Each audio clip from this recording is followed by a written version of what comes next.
নমস্কার বন্ধুরা, আজকে আমি শেয়ার করব। তো আজকে আমরা দেখুন বাড়িতে মুড়ি ভাজা হয় কিভাবে, সেটাই আপনাদের সাথে শেয়ার করব খুব সহজ পদ্ধতিতে। আর আপনারা প্রথম থেকে পুরো ভিডিওটা শেষ পর্যন্ত দেখতে থাকুন। চলুন তাহলে শুরু করি। তো দেখুন বন্ধুরা, এখানে আমি 5 কেজি চাল এনেছি, আর সেই চালগুলো দেখুন জল দিয়েছি আর এখন ধুয়ে নেব। তো দেখুন বন্ধুরা, চালগুলো একটু ভিজিয়ে নিচ্ছি। আর একটু ভেজানোর ফলে এই দেখুন এর ঘন গাঢ় জলটা বেরিয়ে যায়। এই দেখুন লাল চালগুলো। আর চালটা ধোয়ার সময় প্রচণ্ড পিছলে ভাব থাকে, কারণ এগুলো ইউরিয়া দিয়ে চালটা তৈরি করেছে, এটাই শুনে আসছি।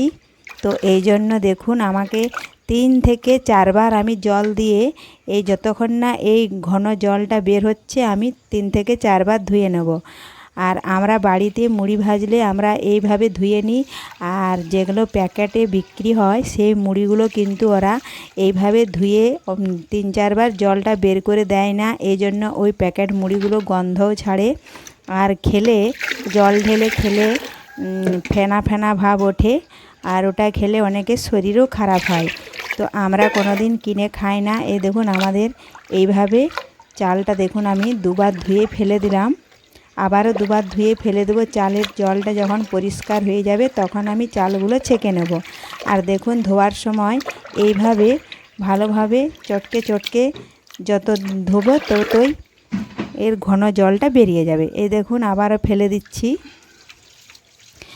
আর এইভাবে বাড়িতে যদি মুড়ি ভাজা হয় তাহলে ওই মুড়িটা খেতেও ভালো লাগে, আর শরীরের পক্ষে তো খুবই ভালো। তো দেখুন বন্ধুরা, ফেলে দিলাম, আমি আবার জল দিয়ে দেব। এ দেখুন আবারও জল দিয়ে দিচ্ছি। 3 থেকে 4 বার আমি ধুয়ে নেব। আর এই চালটা অনেক তাড়াতাড়ি ভিজে যায়, এই ধুতে ধুতেই দেখুন ভিজে যাবে।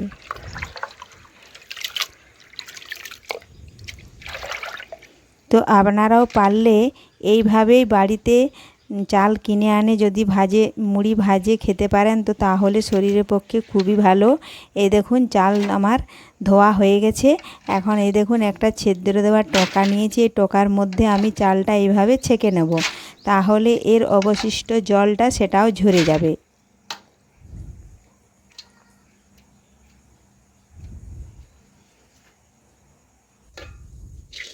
তো দেখুন বন্ধুরা, টোকা থেকে এখন আমি ঢেলে নিয়েছি একটা অন্য জায়গাতে, আর এইভাবে হাত দিয়ে সর করে নিলাম। আর 5 কেজি চাল দেখুন 15 কোনা হয়, মেপে নিয়েছি। তো পারলে আপনারাও মেপে দেখবেন 15 কোনাই হবে। এখন আমি ওই 15 কোনা অনুযায়ী 15টা এইভাবে ছোট ছোট লবণের ভাগ আমি বসিয়ে দিচ্ছি, তাহলে লবণটা ঠিকঠাকভাবে দেওয়া হয়। আর আমরা এইভাবেই লবণটা দিয়ে থাকি। তো আপনারা যদি বাড়িতে মুড়ি ভাজে থাকেন, আপনারা কিভাবে লবণটা দিয়ে থাকেন তো জানিও। তো দেখুন বন্ধুরা, এইভাবে দিচ্ছি। লবণ বেশিও হবে না, কমও হবে না। কম হবে কিন্তু বেশি হবে না। লবণ বেশি খাওয়া এমনিতে ভালো নয়, এজন্য আমরা বাড়িতে ভাজলে কম লবণ দিয়েই মুড়িটা ভাজা হয়।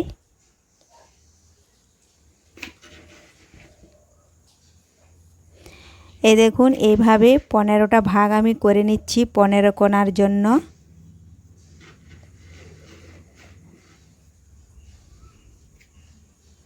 যদি কোনোটা কম মনে হয় তখন আরেকটু দিয়ে দিই। তো দেখুন বন্ধুরা, এখন আমি লবণটা চারদিকে ছড়িয়ে চালের সাথে দেখুন মিশিয়ে নেব, এইভাবে মাখতে মাখতে।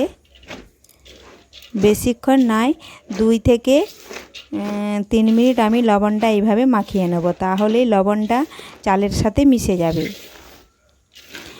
আর চালের সাথে মিশে গিয়ে আমি 5 মিনিট রেখে দেব, যাতে লবণটা চালের মধ্যে ভালোভাবেই প্রবেশ করে। আর চালটা যখন শুকনো হয়ে ঝরঝরে হয়ে যাবে তখন এটা ছাদে মেলে দেব। একটু সামান্য আমি রিফাইন তেল দিলাম, তাহলে চালগুলো একটু পিছলে পিছলে ভাব হবে, আর খঁজ ধরবে না, মুড়ি কিন্তু খুব সুন্দর হবে। প্রত্যেকটা চাল গোটা গোটা থাকবে, আর না হলে রোদে দেওয়ার ফলে চালের মাঝখানটাতে একটু খঁজ ধরে যায়, তাহলে মুড়ি ভালো হয় না।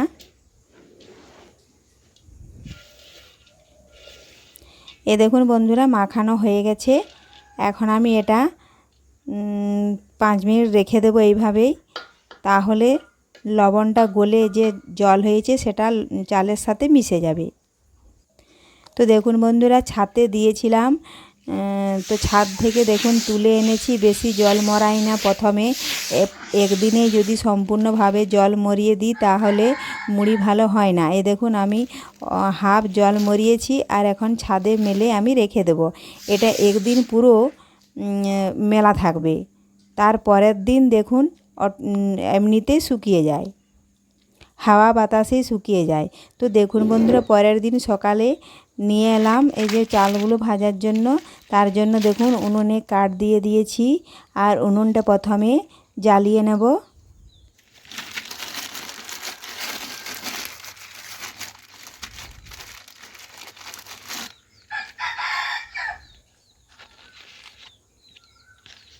দেখুন উনুনটা জ্বালিয়ে নিচ্ছি।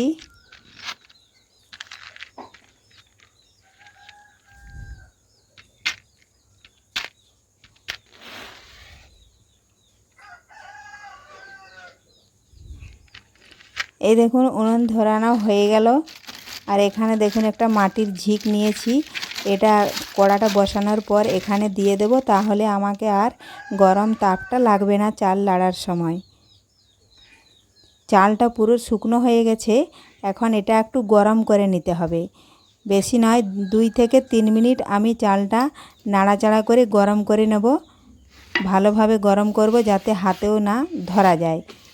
আবার গরম করে নামার সময় হাতে যেমন মুঠো করা যায় সেইভাবে একটু ঠান্ডা করে আর চালটা ছাঁকতে বসবো।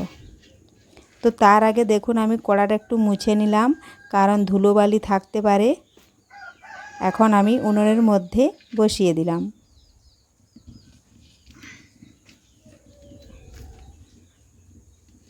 দেখুন ঝিকটা ঠেলে দিলাম, তাহলে আর আমাকে তাপ লাগবে না চাল লাড়ার সময়। আর দেখুন চাল আমি খোলায় নিয়ে নিয়েছি। এইভাবে নাড়তে নাড়তে আমি কিছুক্ষণ চালটা ভালোভাবে গরম করে নেব, গরম করে নামিয়ে নেব। তো বুঝবো কী করে চালটা ভালোভাবে গরম হয়েছে? তো হাত দিয়ে মুঠো করে নেবেন। দেখুন হাত দিয়ে যদি মুঠো করে ধরা না যায় তাহলে জানবেন যে হয়ে গেছে, আর যদি মুঠো করা যায় তাহলে জানবেন হয়নি।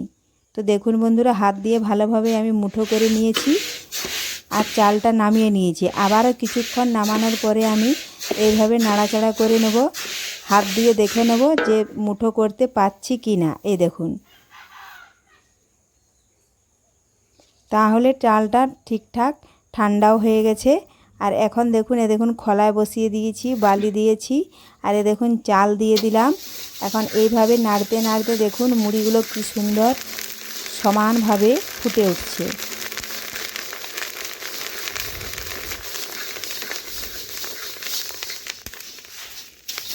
দেখুন মুড়িগুলো যখন ভাজা হয়ে যায় তখন ফোঁটা বন্ধ হয়ে যায়, তখন মুড়িগুলো এইভাবে কুচি দিয়ে বের করে নেব।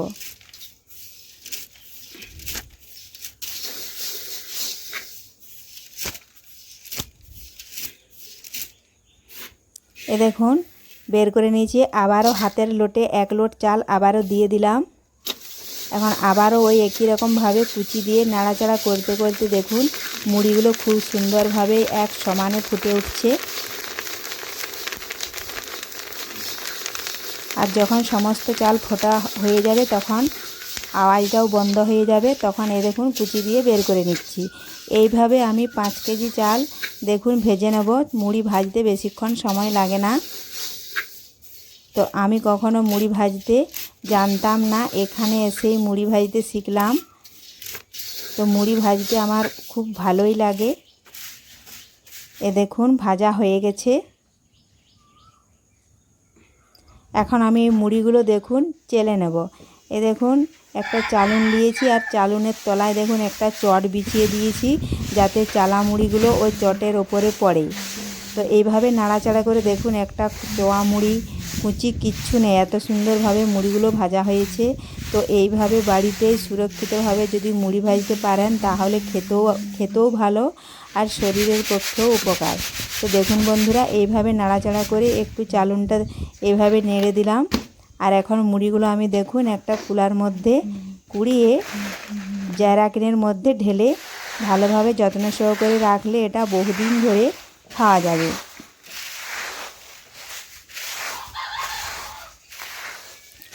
এ দেখুন এইভাবে কুড়িয়ে নেব মুড়িগুলো।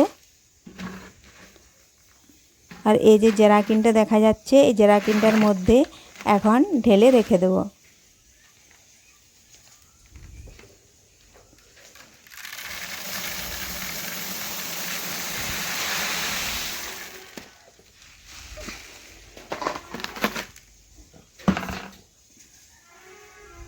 এইভাবে সমস্ত মুড়িগুলো দেখুন আমি চেলে কুড়িয়ে নেব। তো আজকে আমার এই মুড়ি ভাজার রেসিপি আপনাদের যদি ভালো লেগে থাকে লাইক ও শেয়ার করতে